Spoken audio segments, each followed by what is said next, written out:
राधा वल्लभ श्रीवंशी वृंदावन श्रीवंचन अयोध्या के बहुत निकट ही पौराणिक नदी कुटिला है, जिसे आज टेढ़ी कहते हैं। उसके तट के निकट ही एक भक्त परिवार रहता था। उनके घर एक सरस्वती नाम की बालिका थी। वे लोग नित्य श्री कनक बिहारी जी का दर्शन करने अयोध्या आते थे। सरस्वती जी का कोई सगा भाई नहीं था, केवल एक मौसेरा भाई ही था। वह जब भी श्री रघुनाथ जी का दर्शन करने आती, उसके मन में यही भाव आता कि सरकार मेरे अपने भाई ही हैं।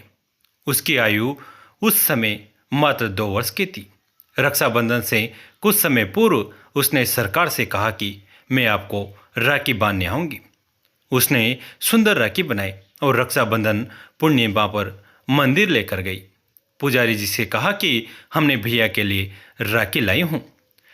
पुजारी जी ने छोटी सी सरस्वती को गोद में उठा लिया और उसे कहा कि मैं तुम्हें राखी सहित सरकार को स्पर्श करा देता हूँ और राखी में बांध दूंगा। पुजारी जी ने राखी बांधी और उसको प्रसाद दिया। अब हर वर्ष राखी बांधने का उसका नियम बन गया। समय के साथ वह बड़ी हो गई और उसका विवाह निश्चित हो गया। वह पत्रिका लेकर मंदिर में आई और कहा कि मेरा विवाह निश्चित हो गया है, मैं आपको न्योता देने आई हूँ, चारों भाइयों को विवाह में आना ही है।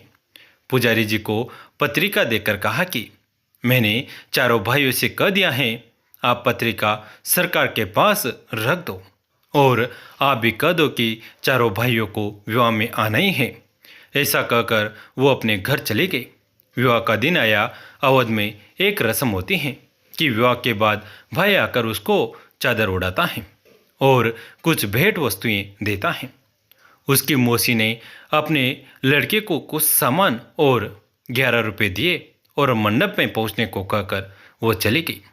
उसका मौसेरा भाई उपहार, वस्त्र और 11 रुपये लेकर रिक्शा पर बांधकर विवाह मंडप की ओर निकल पड़ा। रास्ते में ही रिक्शा उलट गया और वह गिर गया। थोड़ी सी चोट आई और लोगों ने उसको दवाखाने ले जाकर मल्लम पट्टी कराई। यहाँ सरस्वती जी घूंघट से बार बार मंडप के दरवाजे पर देख रही हैं और सोच रही हैं कि सरकार अभी तक क्यों नहीं आई।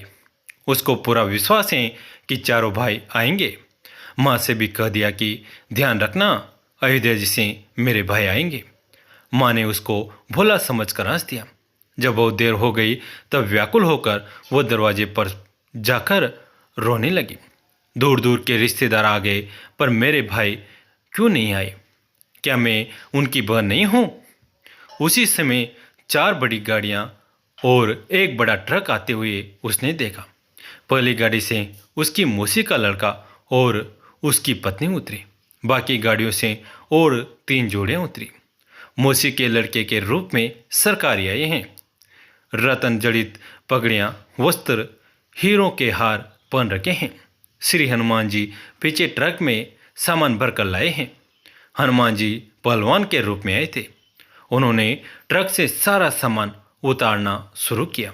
स्वर्ण, चांदी, पीतल, तांबे के बहुत से बर्तन, बिस्तर, सोफे, ओढ़ने बिछाने के वस्त्र, साड़ियाँ, अलमारियाँ, कान, नाक, गले, कमर, हाथ पैर के आभूषण। मौसी देखकर आश्चर्य में पड़ गए कि इतना कीमती सामान मेरा लड़का कहाँ से लेकर आया। चारों का तेज और सुंदरता देखकर सरस्वती समझ गई कि ये मेरे चारों भाई हैं। सरस्वती जी के आनंद का ठिकाना न रहा। उसका रोना बंद हो गया। सरकार ने इशारे से कहा कि किसी को भी भेद बताना नहीं, गुप्त ही रखना। इनका रूप इतना मनोहर था कि सब उन्हें देखते ही रह गए। कोई पूछ न पाया कि ये गाड़ियाँ कैसे आई हैं, ये अन्य 3 लोग कौन हैं। लोग हैरान होकर देख रहे थे कि अभी तक रो रही थी और अभी इतना हंस रही हैं और आनंद में नाच रही हैं। किसी को कुछ समझ नहीं आ रहा था। जब तक उसकी विदाई नहीं हुई तब तक चारों भाई उसके साथ ही रहे। सभी गले मिले और आशीर्वाद दिया। सरस्वती ने कहा, जैसे आज शादी में सब संभाल लिया, वैसे जीवन भर मुझे संभालना। जब वो गाड़ी में बैठकर पति के साथ जाने लगी तब चारों भाई अंतर्ध्यान हो गए। उसी समय असली मौसेरा भाई किसी तरह लंगड़ाते हुए पट्टी लगाए हुए वहाँ आया। उसने वस्त्र ओढ़ाया, उपहार और 11 रुपये दिया। मौसी ने पूछा कि अभी अभी तो तू बड़े कीमती वस्त्र पहने गाड़ी और ट्रक लेकर आया था। ये पट्टी कैसे बंध गई और कपड़े कैसे फट गए, उसको तो कुछ समझ ही नहीं आ रहा था। अंत में सरस्वती से उसकी माता ने एकांत में पूछा कि बेटी सच सच बता कि क्या बात है, ये चारों कौन थे। तब उसने कहा कि माँ, मैंने आपसे कहा था कि ध्यान रखना मेरे भाई अयोध्या से आएंगे। माँ समझ गई कि इसके तो 4 ही भाई हैं और वो श्री रघुनाथ जी और अन्य 3 भैया ही हैं। माँ जान गई कि श्री अयोध्यानाथ सरकारी अपनी बहन के प्रेम में बंधकर आए थे और अपनी बहन को इतने उपहार, आभूषण और वस्तुएं दे गए। नगर के बड़े बड़े सेठ और नवाबों के पास भी नहीं थे। भगवान जब किसी जीव पर कृपा करते हैं तो वे ये नहीं देखते कि उसने कितना जप तप, पूजा पाठ या यज्ञ हवन साधन किया है। किसी भी मनुष्य का बड़े से बड़ा जप तप परमात्मा को कृपा करने के लिए व्यवस्थ नहीं कर सकता और न ही वो भगवान की प्राप्ति का मूल्य ही हो सकता है। भगवान तो करुणा के सागर हैं और भाव के भूखे हैं। वे तो केवल जीव के अंतर्मन के प्रेम और सच्ची श्रद्धा को देखते हैं। भगवान की कृपा होने पर ही उनकी प्राप्ति होती है। श्री राम सेतु समुद्र पर पुल बनाने के समय प्रभु श्री राम की गिलहरी पर कृपा के प्रसंग में ये बात सिद्ध हो जाती है। गिलहरी जैसे शूद्र जीव पर भगवान राम की कृपा जब लंका विजय के लिए नल नील समुद्र पर सेतु पुल बनाने में लगे थे और वानर तथा भालुओं का अपार समूह पर्वतखंड और वृक्षों को ला लाकर उन्हें दे रहा था, उसी समय एक नन्ही सी गिलहरी भी मर्यादा पुरुषोत्तम प्रभु श्री राम के कार्य में सहायता करने के लिए वृक्ष से उतरकर वहां आ गई। वह छोटी सी गिलहरी न तो वृक्षों की शाखाएं ही उठा सकती थी और न ही शिलाखंड, लेकिन उसने अपनी सामर्थ्य अनुसार एक कार्य ढूंढ लिया।